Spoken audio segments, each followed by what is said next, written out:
Kokayi Nosakhere on microphone again.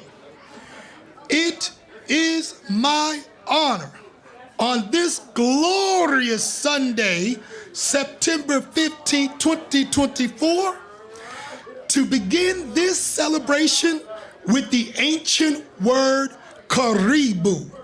Karibu is a Kiswahili word which means welcome. Karibu to the founding families of Eugene, Oregon. Karibu to the community for choosing to show up and celebrate them. Karibu on behalf of the organizers for having the vision, the stamina, and the courage to create this historic moment today. For the next 50 minutes, I invite you to join us in this space where we will choose to align ourselves with the foundational principle of Kwanzaa. And that principle is umoja, which means unity. Unity does not mean uniformity. I don't need you to be just like me.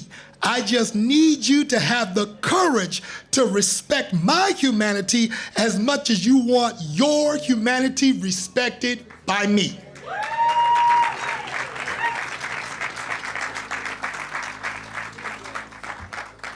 It is in this spirit of Ubuntu that I get to karibu, or welcome to the stage, a person I get to call my sister. You get to call her Talicia Brown-Cowell. For over 20 years, while raising a very precocious child, our sister has made significant contributions to Eugene, Oregon. Thanks to her fortitude, a Black cultural initiative exists, a Black community center exists, and a Black cultural festival exists.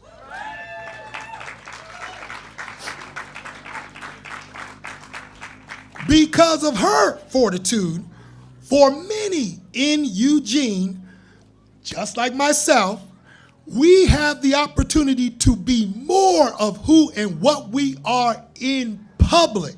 So please receive our sister, Talicia Brown-Cowell.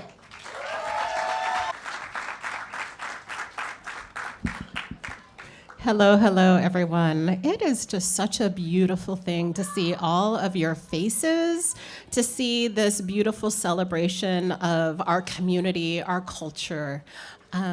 I just want to give thanks to everyone who is here. I want to give thanks to the ancestors that have passed on. I want to give thanks to the elders who are with us. I want to give thanks to the children, but most importantly, I want to give thanks to all of those of you, all of us who decided to take this moment, because life is so precious. It's so fleeting, this moment, to be here together, to celebrate, to honor, to witness, to recognize this important history in Lane County. So my name is, thank you so much, thank you. My name is Talicia Brown-Cowell. I am the Executive Director of the Black Cultural Initiative. And I want to give thanks to the Creator, to God, who gives me the strength and the fortitude to do the work that I do. It is not of me. It is the work that is put in front of me that I pick up tirelessly day after day after day. And I just ask that the energy, the strength, the fortitude, and the resilience can be put in me so that I can do God's work. I want to recognize that in August 24th, 1949, there were in this park a number of Black families who lived here. They, because Eugene was a sundown town, did not have the opportunity to live throughout Eugene. Come sundown, they had to live, many of them had to live in this park before it was called Alton Baker Park. And on August 24th, Lane County said, we need you to leave because we need to start the erection of Ferry Street Bridge. Now we know that there were racist underpinnings to why they were kicked out of this park, why they were kicked out of this area.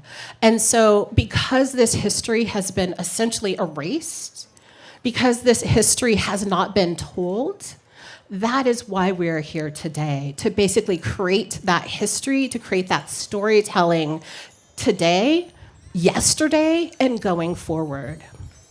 Now, I know that about 95% of the people in our community don't know about the Across the Bridge community. They don't know that there were Black folk who once lived here. And so I feel really excited about creating what will be a large-scale bronze monument right here at this park. I feel really excited and honored to work in partnership with a number of our different partners, the City of Eugene, Lane County, U of O, many that are still going unnamed, our donors, our supporters, to really make sure that this monument gets erected. And I will also let you know that the monument will be essentially right there, where that tree is. The monument is going to be right there where that tree is.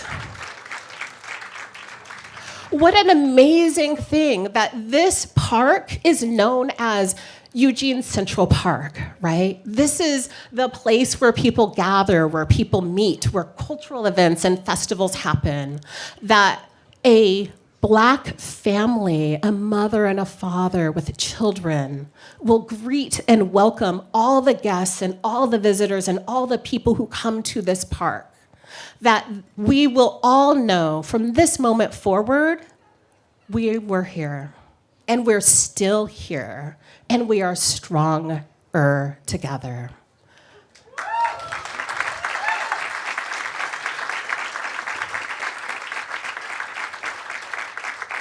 So I just want to thank you all for being here, for celebrating in this time and in this moment. Please eat the free food. Please shop at the Black and Latino and Asian and Native American vendors. Please support our multicultural vendors and our craftsmen. Check out our history. We have Springfield History Museum. We have the Museum of Natural and Cultural History. We have the City of Eugene, all bringing their historical displays of the work that they've done for these peoples. Check it out. Come and donate. We are at about halfway, over halfway, toward our mark for the erection of the monument. We have a goal of $300,000, and we are at, raised so far, $160,000.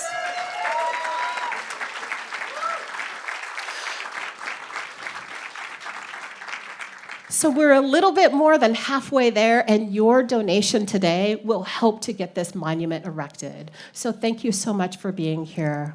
I really appreciate you. Have a wonderful day.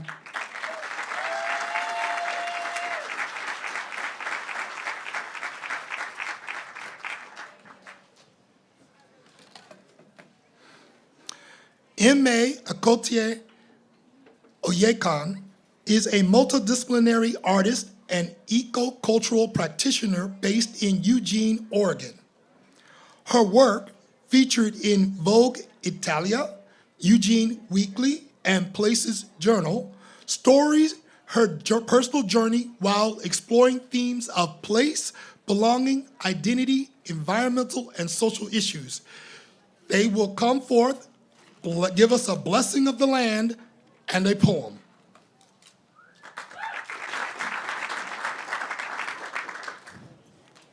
Good afternoon.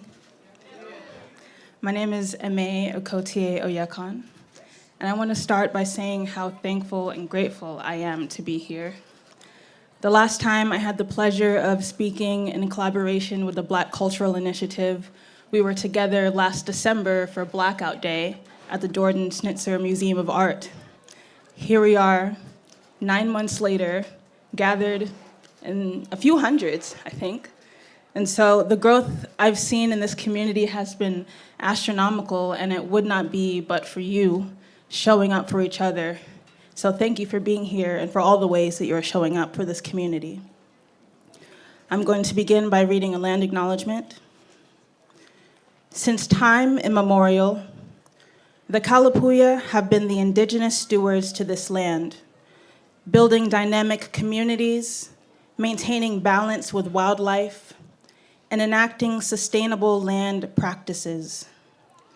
Following treaties between 1851 and 1855, Kalapuya people were dispossessed of their indigenous homeland by the United States government and forcibly removed to the Coast Reservation in Western Oregon.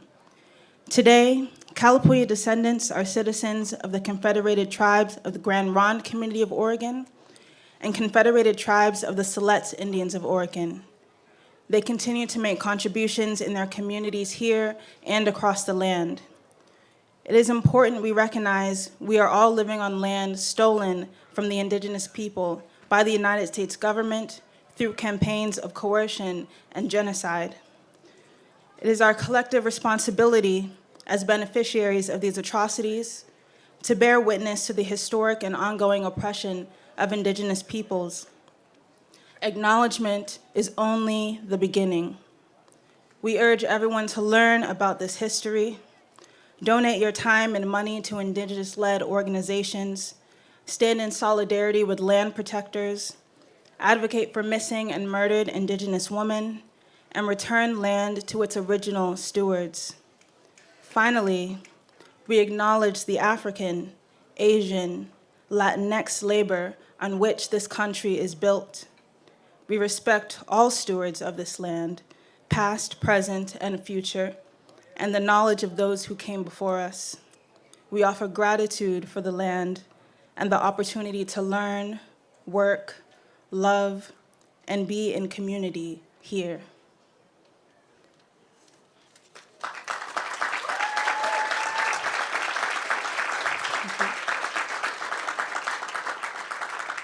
Thank you. Resistance against colonial legacies of violence, of extraction, of displacement, and land theft transcend the boundaries of Eugene, Oregon. As I'm here with you today in honor of Eugene's first Black communities and their land struggles, my heart also pours out in solidarity with Palestine, with my brothers and sisters in Congo, in Sudan, in Nigeria, with anyone, any people, any community rising up against the forces of injustice. And I urge you all to look around into the faces of your community members here and be reminded that our strength lies in our solidarity, in our ability to see ourselves in one another, and to stand together in our collective fight towards liberation, as we are today. I will conclude my segment with a poem I prepared that is dedicated to the descendants of Eugene's first Black community. It is called Bridge. Dear community, I do remember my birth. They pulled parts of me from that black, muddy earth, concrete, gravel, stone. Borrowed a bone or two from you, perhaps, for good measure. And of course, any thick metal alloy will do. But you already know something about steel, don't you? I watched when the world shut you out, when your community gathered, when that gracious river was your bank, bed, and chapel. I was there too. We both made our homes in the mud. And they say man lives by his deeds, however restrictive. So I beg your forgiveness for aiding in the raiding of your first home, for the displacement that was done, that you turned away your faces at the setting of the sun. And I come with good news. A joyful Black domain is imminent. Now is the time for healing, to bridge gaps to the soundtracks of praise songs, the jovial clapping of hands and the stomping of feet, and upon your return to the land, may the cycle be complete. With all my love, Ferry Street.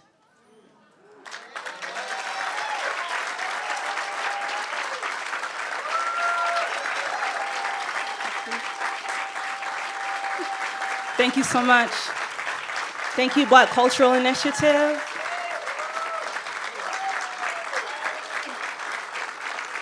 Thank you, City of Eugene, and thank you all for being here. Please enjoy the rest of the program.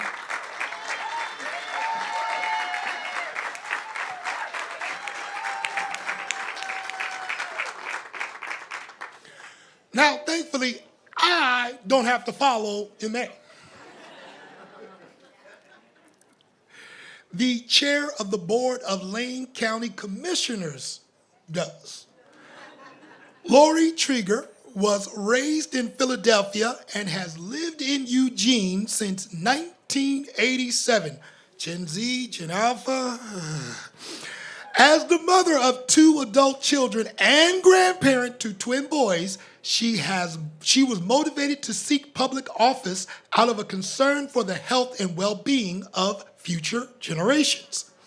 Prior to being elected in 2020, Laurie enjoyed a nearly 30-year career in nonprofits as a grassroots organizer, policy advocate, program creator, and advisor on matters as diverse as local food systems, public health equity, gender and racial justice, economic fairness, worker rights, active transportation, and overall community improvement.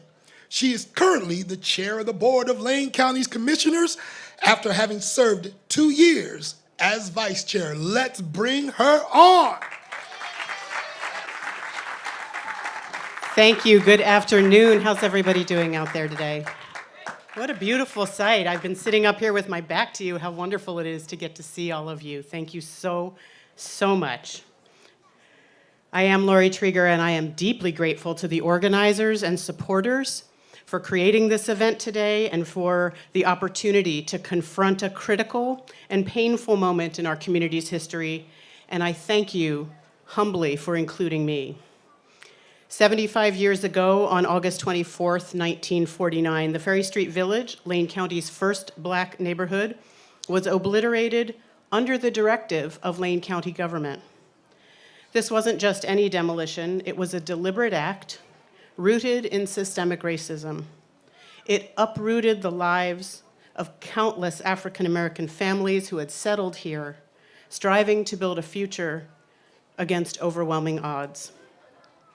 Today, those of us here must face the harsh reality of how decisions like this one, made by those with power and influence, have caused generational harm. And we must continue to face those realities no matter how difficult, if we are ever to break these generational historical cycles. I want to take a moment to share a personal reflection about how I understand the magnitude of this event. I am Jewish, and my mother was born in Germany in 1928. She fled the Nazis, being evacuated to England at the age of 12, and eventually immigrated to New York, becoming a US citizen in 1949. She was uprooted from all that was familiar. She lost her home, her land, her language, and some of her family. So while today I stand here as your county commissioner, I am also here in solidarity with you as one who knows the power and the weight of generational trauma and grief and loss.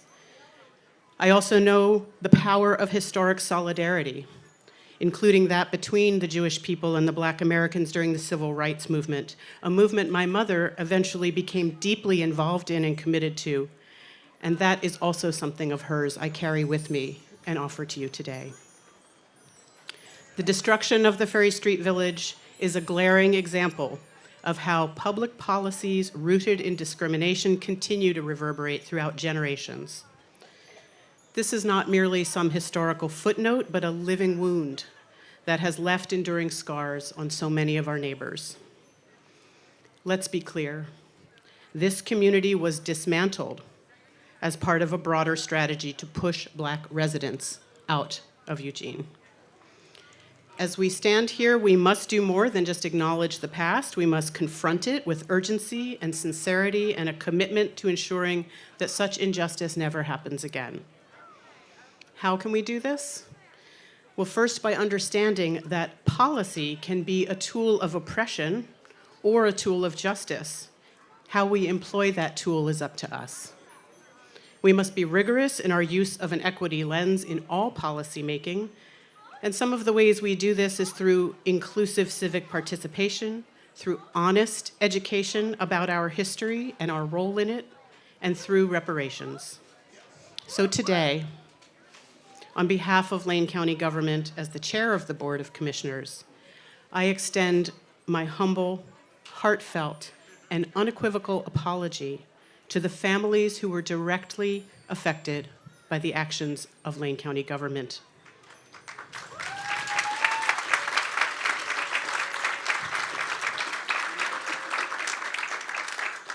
It is important that we say their names, so I would like to acknowledge each family in turn. To the Nettles, the loss you experienced was immense and unjust, and we acknowledge the pain inflicted upon your family and are dedicated to making amends for the suffering caused. To the Washingtons, we recognize the hardship and displacement you endured. Your strength and resilience in the face of such adversity is a testament to your family's enduring spirit, and we're here today to begin to make things right. To the Johnson family, we deeply regret the impact that those decisions had on your lives and are determined to ensure that your story is told and properly honored. To the Mims family, your family's experience of a displacement and loss is a stark reminder of the injustice we are here to address today. We owe you an apology and a commitment to ensuring that your story is a central part of this community's collective memory. And finally, to the Reynolds family, we owe you an apology for the profound loss and disruption you faced. Your legacy deserves to be honored and remembered, and we're committed to rectifying the wrongs done to your family. And I want to particularly honor and recognize the recent passing of Miss Lily Reynolds Parker just last month. Her absence today is a painful reminder of the urgency of these efforts. Mrs. Reynolds Parker, I am sorry you were unable to see this project to completion, and thank you for all of the contributions that you made that brought us to this moment here today.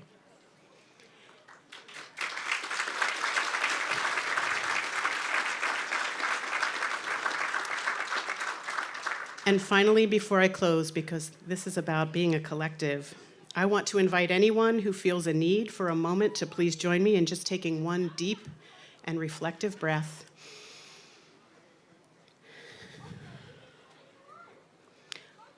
And with that, I am calling on every one of us to use this day as motivation. Motivation that turns that reflection into action and to pledge not only to commemorate the past, but to drive forward meaningful change. We all have a part to play to actively work to dismantle the structures of inequality and oppression that persist, and to ensure that the history of Ferry Street Village and the people who lived in it becomes a powerful force for equity, for justice, and peace long into the future. Thank you all for being here today.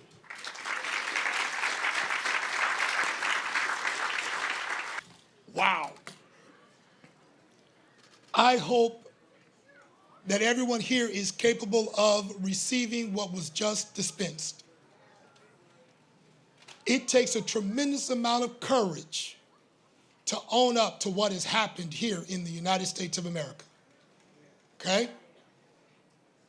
We shall have up next, to continue witnessing to this moment, our current mayor, Mayor Lucy Vinis, who has been mayor of Eugene since 2017.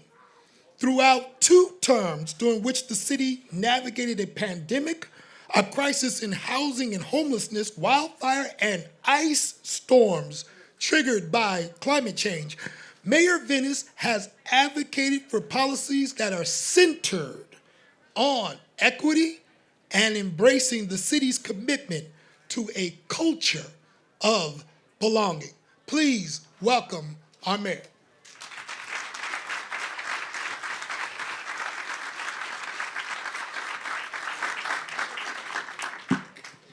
Thank you so much. It is such an honor to be here and so thrilling to be here. I feel as if we're turning this very important page. I'm grateful to see you all. It is an honor to commemorate this 75th anniversary of the displacement of the Across the Bridge community. And I want to start by thanking the Black Cultural Initiative for convening this event and their ongoing commitment to celebrating Black culture and heritage in Eugene. I also want to thank the founding Black families of Eugene, the Reynolds, the Johnsons, the Washingtons, the Mims. Your resilience and strength have enriched our city. We are here today to recognize a painful chapter in our city's history, the displacement and removal of the Across the Bridge community, Eugene's first Black community and one of the earliest in Oregon. Our state was founded on the exclusion of Black citizens and the displacement of Indigenous people.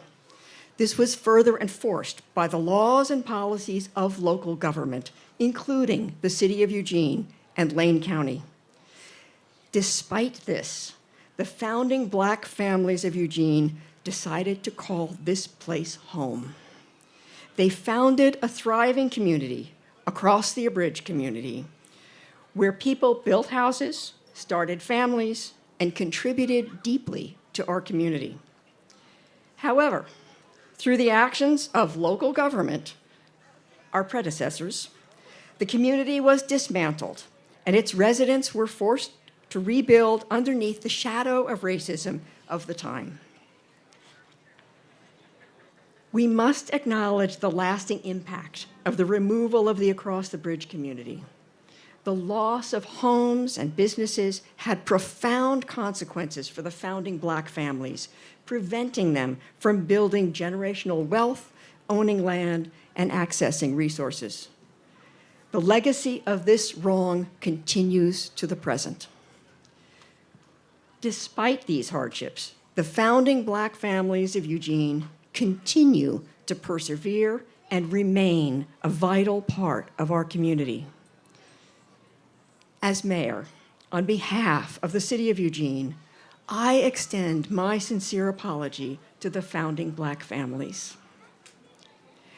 While no words can remedy the impact of the wrongs that have been committed, we are committed to working with the Black community to acknowledge and reconcile that painful chapter of our history. We will work together so that, moving forward, all Black and African American residents of Eugene have the opportunity to thrive.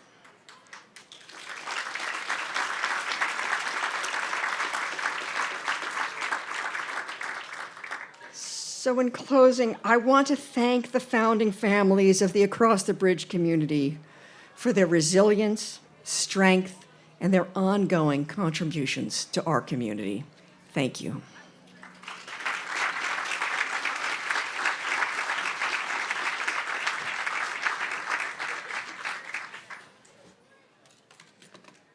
And now, we will have the mayor-elect, Kaarin Knutson, come and speak with us. Mike. Kaarin Knutson is an architect, educator, and author, and she was recently voted to be the next mayor of Eugene. Mayor-elect Knutson leads the Better Practice Design Workshop and founded the housing advocacy organization Better Housing Together in 2017. She teaches in the planning department at the University of Oregon, and her first book, The Sustainable Urban Design Handbook, was published in April 2024. Please choose to get you a copy. 15 years ago, she managed the downtown riverfront planning process and worked with many generous community members to document Wiley Griffin's homestead and the Across the Bridge community as part of that work. Please welcome our mayor-elect.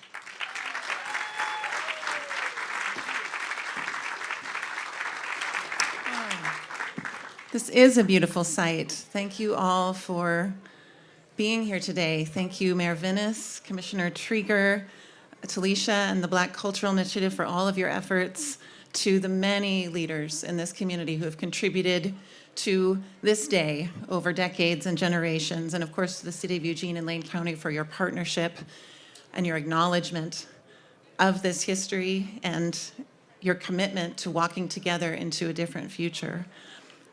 My name is Kaarin Knutson. It is my distinct honor to be trusted with the responsibility of being your next mayor. I thought today I would share a little bit about what I understand coming to this moment in time, and also my commitments to you all as we walk into that future. As an architect and an educator, I have been teaching my planning and architecture students about the Ferry Street community, about Eugene's founding Black families, this community's place in and a part of our community's history, but also its place in our country's history over the past 15 years. It's important that students who are practicing in this place and thinking about investing in this community understand the breadth and the depth of our history, its dark chapters, and also understand that as they go on to practice and be a part of communities in other places across this country, that what happened here was not unique to Eugene. Last week, I was fortunate to be having coffee with my good friend, Dr. Johnny Lake. And as a part of our discussion, the conversation turned to the issue of context, which I loved, and I love to hear Johnny's thoughts about this particular topic. Architects think and talk a lot about context, but often as it relates to the existing built environment, the existing expression of culture as we build it around us in physical form, and how we connect to and extend that context. And in this conversation today, I think we are talking about context and thinking about context in a very different way, and how we might understand our context and chart a different future in response. So I just wanted to say a little bit about how we are shaping the future of context in this community by even gathering here today. Because in 1947, Eugene was too small of a community to have redlining maps, right? The official government-produced maps that documented and destabilized Black, immigrant, and poor neighborhoods in cities across this entire country by drawing them on a map, deeming them to be dangerous and of lesser value, and actively utilizing that resource to disinvest in those places and the people who called those places home. Those redlining maps clearly document another chapter, and a still recent chapter, in the discriminatory and racist history of our country. That is our shared history in this country. And especially, they document the reactions to early mid-20th century processes of social integration, of people finding new opportunity and new footing following the Civil War and the decades after. So while Eugene has no redlining maps, no formal documentation, these same contemporary theories and practices were applied here. And in that way, our shared history in this harm is both unique and representative of much larger institutional systems of discrimination, the systems that we still need to change and that we all benefit from changing, and that require our continued work and attention and commitment every day. Many people in our community still find their only welcoming and affordable housing far distant and separated from the richest amenities and most beautiful parts and most delightful parts of our community. And connecting everyone within this place to the abundance and opportunity that is here is our unfinished work and the work that we will do together. So I want to say thank you to all of the people who have been a part of every different step, every different dot connected in this conversation over decades and generations. I want to thank you all for the lessons that you have shared with me. I want to thank, as I also bless her memory, Miss Lily, and also Mark Harris and Linda Hamilton, who were part of the first conversation that I had about the Ferry Street community 15 years ago at a Blacks in Government meeting. It was incredibly important that Mark encouraged Ms. Lilly to share her personal history in that conversation. And that encouragement of a trusted friend is what allowed for Ms. Lilly to share with me her personal experience, her family's experience, and connect that dot in some of our history.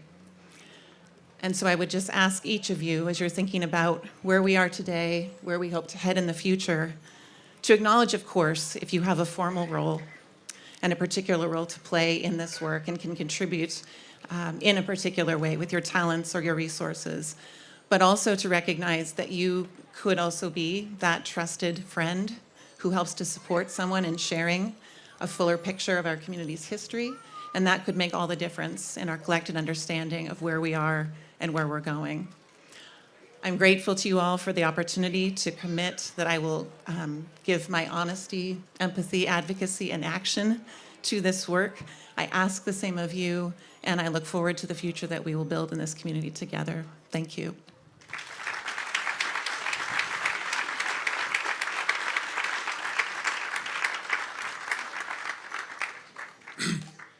A county commissioner has spoken. The mayor has spoken. The mayor-elect has spoken. And now our Senator James Manning Jr. will speak. He is senator from the Oregon Senate District of number 7. You know we like the number 7. Senator Manning's professional and community service started as a state corrections officer. He later became a police officer, a railroad special agent, and private investigator prior to enlisting into the United States Army on April 1st, 1983. Again, Gen Z, Gen Alpha. During his military career, a few of his distinguished assignments included diplomat, military liaison, and standardization coordinator to the Australian and New Zealand Defense Forces, U.S. Army Assistant Inspector General, Garrison Community NCO, and Chief Administrator Supervisor of the United States Army's Southern Command. Since retiring from the U.S. Army in 2007, Senator Manning and his wife, LaWanda, who has gone on to the ancestors, moved to Eugene, where he continues to volunteer his time and unique talents serving his community on several nonprofits, local and state boards and commissions. In the nonprofit area, Senator Manning served as a board of directors for the Pearl Buck Center Incorporated and volunteered as a loans executive for United Way of Lane County in the 2011 campaign. Currently, he is appointed to the Bethel School District Budget Committee and the Bethel School District Long-Term Facility Planning Committee. He co-founded a nonprofit educational foundation that provides scholarships to underserved and low-income students. Senator Manning was appointed and served 2 terms on the Oregon Commission on Black Affairs, chairing that advocacy commission 3 consecutive terms in a row. He served 6 years as a member of the City of Eugene Police Commission, where he chaired the Police Commission's Outreach Resources Committee and co-chaired the Gang Awareness Planning Committee. He mediated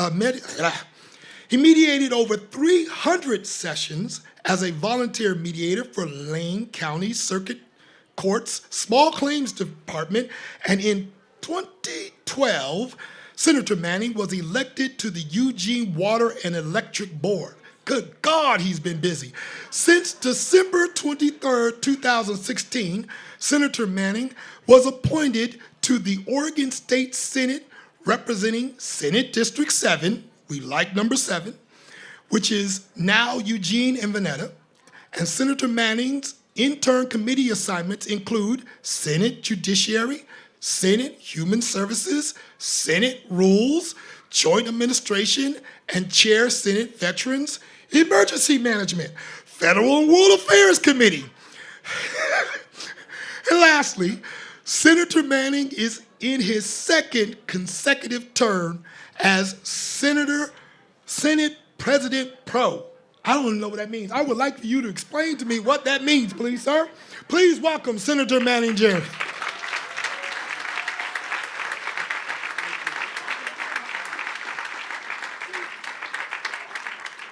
All right, Eugene, good afternoon. Or shall I say family, good afternoon. She's gonna do a little adjustment. I promise I won't be up here long because you're probably ready to celebrate, get some partying on, get some good food on. I know a little bit about that, so it's an honor for me to be here. To the mayor, county commissioners, more importantly, to the cross-town or across the bridge community, as is referred to. We're talking about the Nettles family, we're talking about the Johnsons, we're talking about the Washingtons, we're talking about the Mims, and we're talking about the Reynolds. I brought the Reynolds up at the end because of Lily. I've done a lot of work with Lily Parker over the years since I've been here, and I find that she had a voracious appetite for correcting things that were wrong. She had a voracious appetite for making sure that people stood accountable.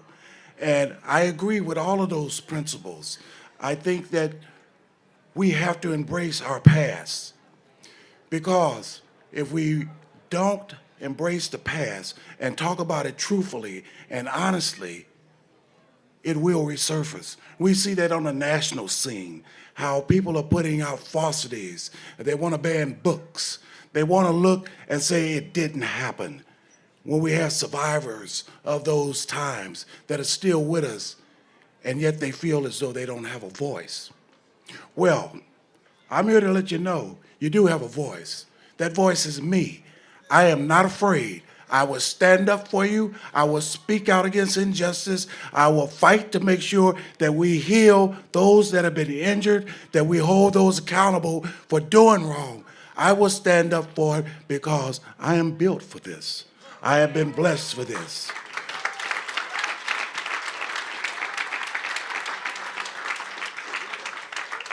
I grew up poor. I'm number 5 of 10 kids, St. Louis, Missouri. I remember going to school with no food. I remember going to school in the wintertime with no shoes, have a hole in the bottom of my foot. That's why I say that there are no throwaway kids. To those families, there are no throwaway kids. The foundation that I have established with my late wife and others is designed to give scholarships to those students, to those kids. It's not a lot. $1,000 can go just a little ways, but there are other things, providing computers that are needed. I partner with a group now called Next Step. These are things that have not been out there in the mainstay that you knew about. But I guarantee you, I am here as a public servant, not a politician. We did a bill not long ago to correct some of the injustices. When you go out and buy a new home or purchase a home, there used to be a clause on there that says, do not sell to black. In 2019, in the state legislature, I co-signed on a bill to erase that clause from every purchase on every deed.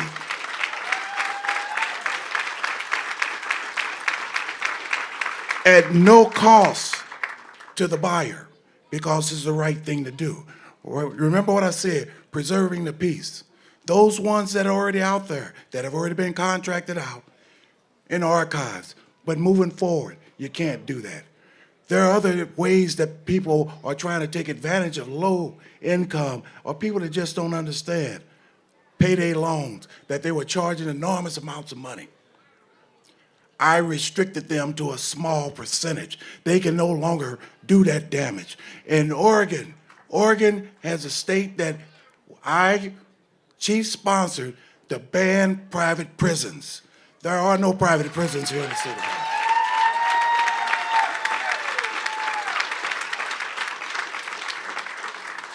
Looking at all of the discrepancies and disparities of laws that have been done over the years, I am committed to going back, reviewing each one of those and getting those off the books because they were designed to do harm, and we're in a place of healing, and we have to keep moving forward.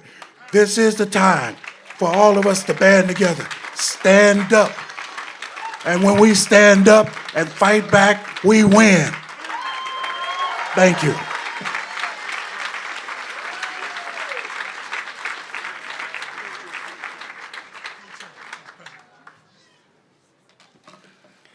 Pro Tem means vice president. I just learned that. So, we just heard some living history. We're going to continue hearing some living history. Could we please have up to the stage now one of the founding families, a member named Patina Pitts. Sister Patina.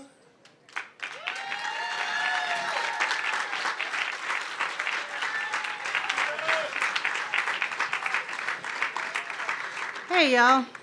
I am so honored to be here to represent my family. I'm a third generation, but I'm a little bit younger, so I really appreciate it, and it's a great honor. Like I said, my name is Patina Pitts, and I am the daughter of William Johnson. My grandparents were Charlie and Bertha. And on behalf of the Johnson family, we want to say thank you for everyone coming. In 1945, my grandparents traveled here from Johnsontown, Georgia, which is in Atlanta. It's now Buckhead. They had 4 children in tow. My Uncle Charles, my Auntie Eloise, my Uncle Robert, which we call my Uncle Bob, and my dad, William. They came here in hopes of a better life, but my grandfather had got sponsored with the Pacific Railroad. At that time, Black people weren't allowed to move amongst the states without having a white sponsor. Once in Lane County, our grandparents stayed with a family by the name of the Washingtons. My grandmother spoke really fondly of the Washingtons and how they were the first Black family that they met. My grandparents, Charlie and Bertha, settled in, at the time, what was called Across the Bridge. The Across the Bridge community was made up of dozens of Black families trying to survive due to the intense racism they faced, not only from their home states, but from local people of Lane County. My grandmother spoke about times of being spat on, called names, terrifying, crippling fear of what would happen after sundown, in which at the time, Lane County was the main headquarters for the KKK. The Johnson family remained in Across the Bridge settlement for 4 years and 11 months, living in makeshift housing with dirt floors and outhouses. In July of 1949, a very pregnant Bertha Johnson went into labor while living in the Across the Bridge settlement. At the time, Black people were not allowed to give birth in the hospitals. So on July 11th, 1949, my grandparents welcomed the triplets, my uncles Perry, Terry, and Jerry. The triplets were not only the first set of triplets born in Oregon, but they were the first set of Black triplets born in Oregon. Just a little over a month after giving birth, my grandparents, of whom now had 7 children, were forced out of the only place that they knew for the last 5 years and that they called home. Our family went on to live in Lawrence Street. Following the Across the Bridge, my family welcomed 3 more children: my Uncle Jackie, my Uncle Michael, and my Uncle David. Growing up in Eugene, it was hard. It was rough. I was born in 1981, but the racism was still very much alive. I came from a strong family. My parents, William and Gwen, instilled humanity in us, determination, and drive. The way that they raised us was that all Black families were our family. Whether your last name was Reynolds, Nettles, Price, or whomever, you are our family. Sadly, today in Lane County, the mentality of everyone being family no longer exists. But today is monumental. It is an amazing occasion that our elders would be so proud of. I can see my grandma just smiling right now. What happened to the Across the Bridge community should have never happened.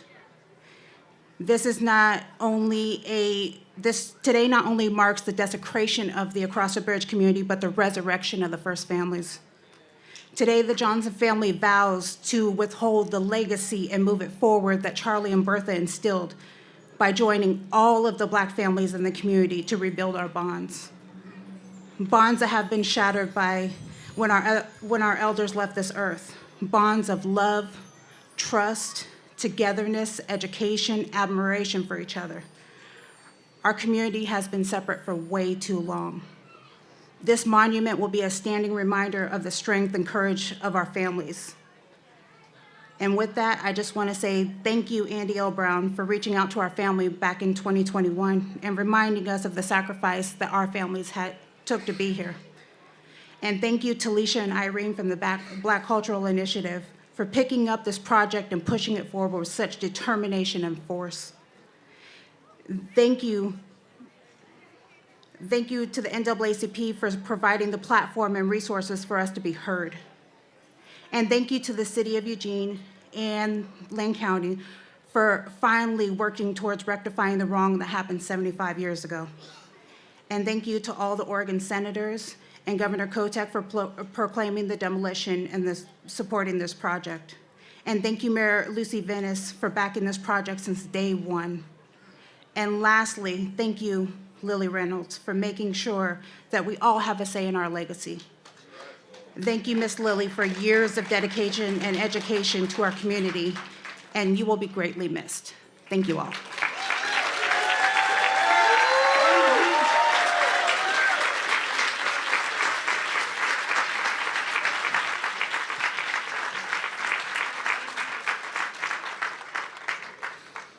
Before we have the next speaker, I'm going to ask for some help because we're going to need to put some seasoning on this stage. We have an elder coming to this stage. You hear me? Their name is Ms. Brenda Thompson, but I want y'all to help me with a clap. Y'all ready? Okay.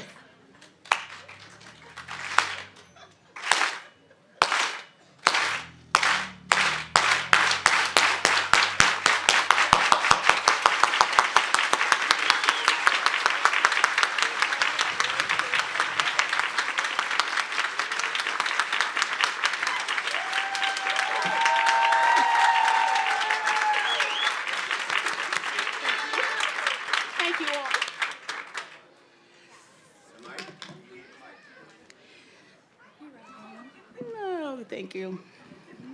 So, I haven't prepared nothing. And it's because I didn't know who I would be speaking to. And it's hard to prepare a speech and not know what your audience is going to look like, who will actually be there. So I will tell you straight up, this is the largest crowd I've ever spoken in front of. So bear with me. Pearlie and Leo Washington moved here in 1941. They were given a letter of employment, which allowed them to legally move to California because they would be in the employment of a white family. That family was very kind, respectful, and helpful to Pearlie and Leo, which allowed them to remain in Eugene in spite of being the first to settle and remain with their family. Pearlie to be the first Black woman walking alone down the streets of Eugene and tolerating the glares, the stares, the hollers, the comments, the ugliness that she and Leo dealt with. They were stronger than I am, because when I turned 21, I could not bear the trauma any longer, and I left. I certainly returned because they were here. My family was here, my roots were here, and I would visit here with regularity. But each time I visited, it reminded me why I left in the first place. So they were the founding family here, African-American family. And they opened their home and their lives to the others who followed, because they knew that without the help of each other, these families would not have been able to remain in Eugene. And as it was, they were all pushed to the outskirts of Eugene. They lived without any services. They had no running water. They had no toilet facilities. The rains would come and the village would flood, but they received no assistance. It was a horrible time, but they remained. Then they were relocated. They weren't able to, they were forced to get out of this village. And they left this village with no place to go.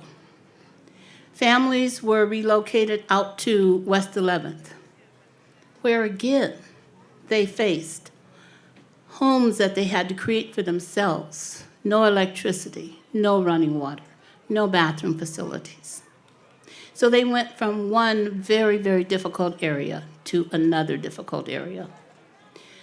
Pearlie and Leo, because of their service with this other family, were able to purchase their own home on the outskirts. We were right on the edge of the city limits.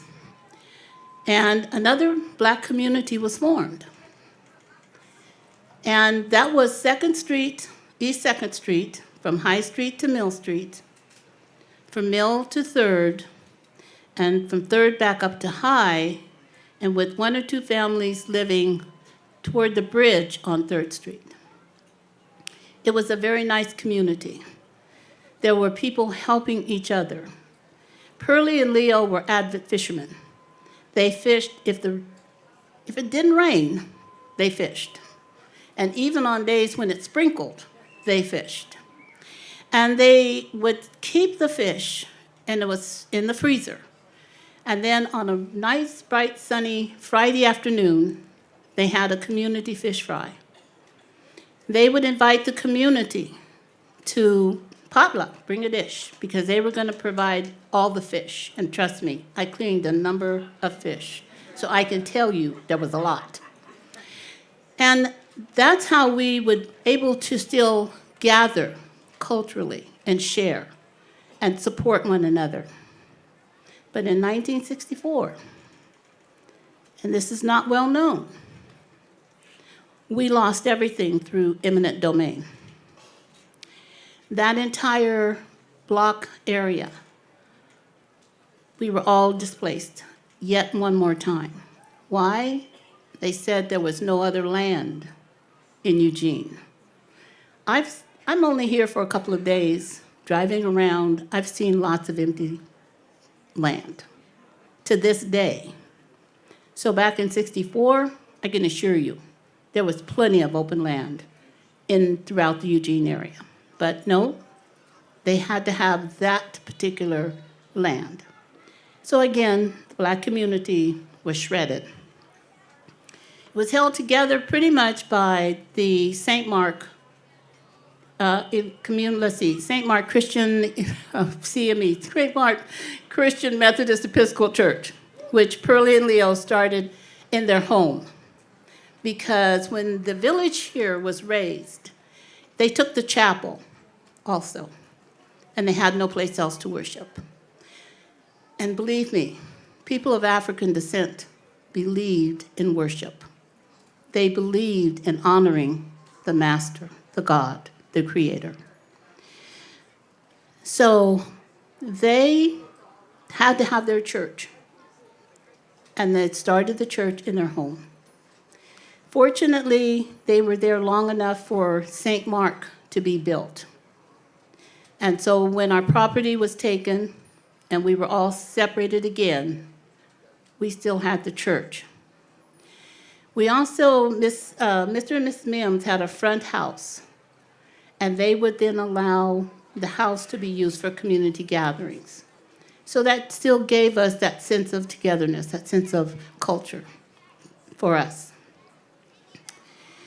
Fortunately, their home was not on the side of the street where the raising took place for the rest of us. So Pearlie and Leo, they struggled, but they remained firm in their conviction that Eugene was home. It was better than where they had come from, and they were determined to make it better for us, their generation of children. So they, again, had to move out to North Eugene, and everybody else scattered. It was very difficult because no longer could you just run next door. No longer could you just go hang out with your friends. We were everywhere at that point. But we pulled it together, and we still persevered. I was angry with Eugene.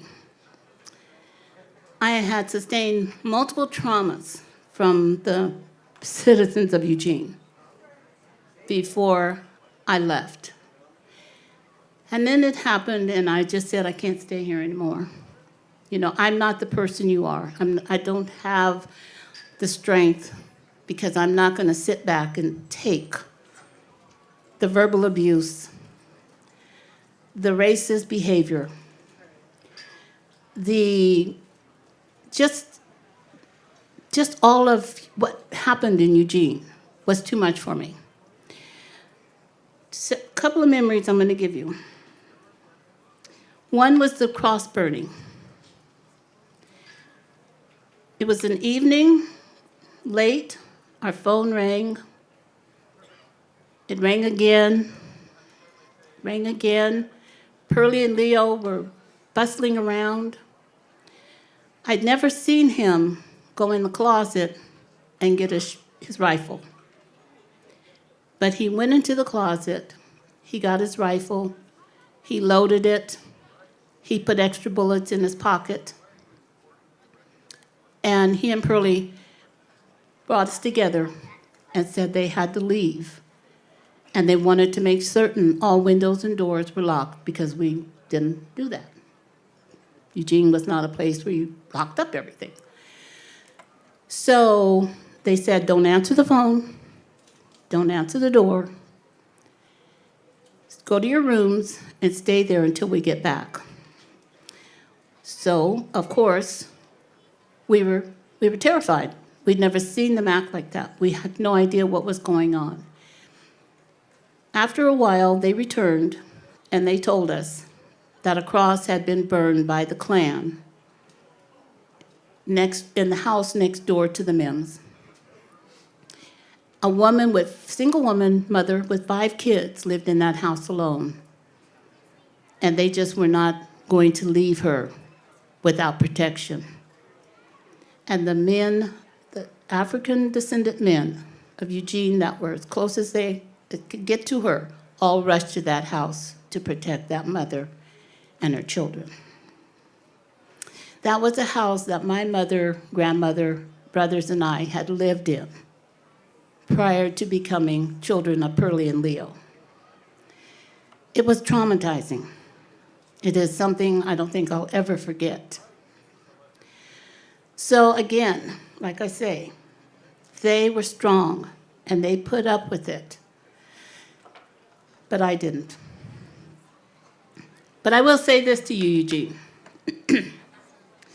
I had an older brother, some of you will know, his name was Gerald Thompson.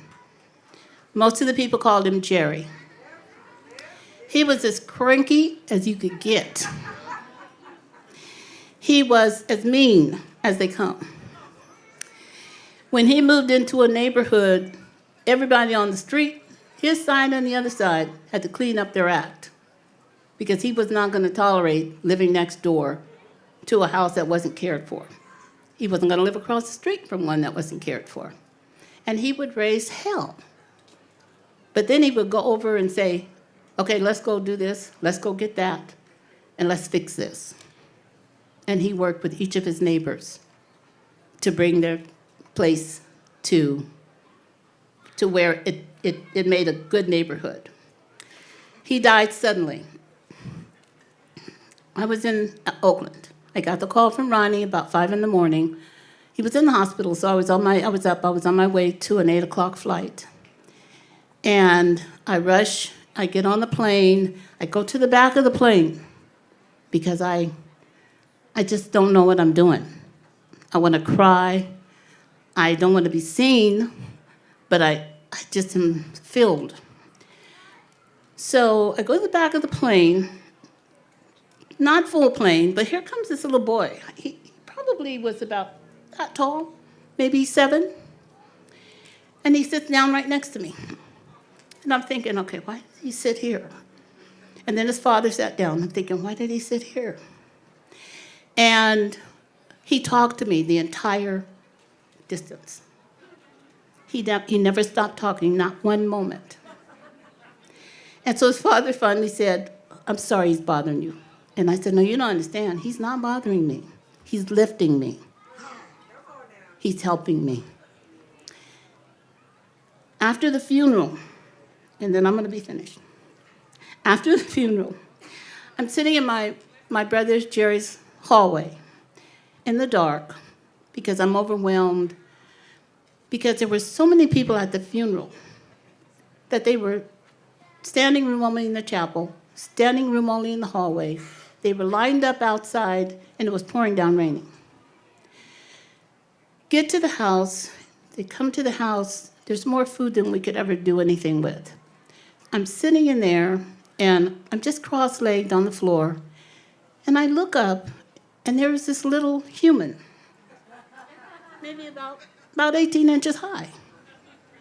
And she's standing there looking at me, and I'm saying, okay, what is this? And she comes toddling down. She climbs into my lap. She puts her arms around me. She hugs me. She pats me on the back. And she won't let go. Her mother came finally and found her, tried to take her. She would not go. I told the mother, leave her alone. She said, she's bothering you. I said, no, she's not. She's my angel. She's been sent to me. She had never seen me before, and she's never seen me since. But she sat in my lap, and she hugged me, and she patted me. So I say, Eugene, you've come a long way. You've come a long way. I thank you, all of you, for your presence here. I want to thank the BCI for having the tenacity to stay with this project as it had become very difficult for us. But they rolled through it as if it is smooth as glass. And so I want to thank them and honor them for their work. And then I want to thank the city of Eugene, the county of Lane, and the state of Oregon for acknowledging the wrong that was done. And doing everything you can to make certain that this never happens again. We cannot, they say history repeats itself. Please, Eugene, do not repeat the history that I as a child had to live through to the point where I had to leave. Thank you.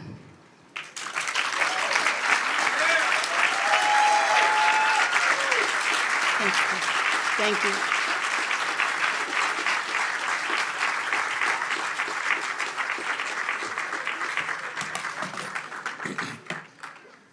We are almost done. Wait a minute, this microphone. We are almost done. We have 2 more cultural things to do, okay?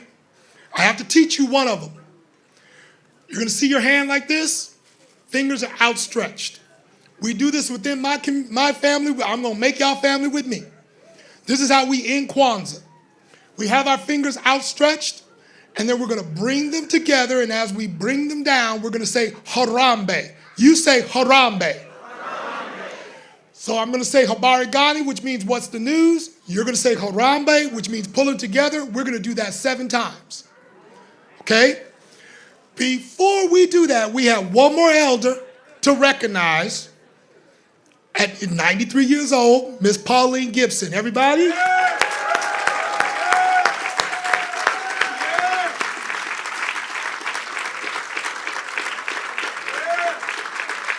We still have a party.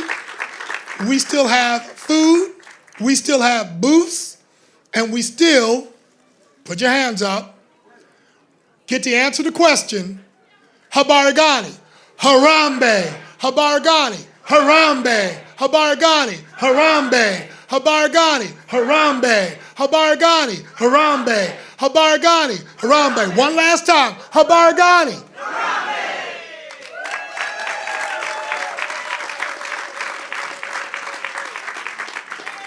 Next up will be the Darlene Jackson Band. It is a group of very talented performers who combine professionalism, enthusiasm, and a high level of competency to create an atmosphere of fun and excitement. So, go get your food, come back, and let's dance.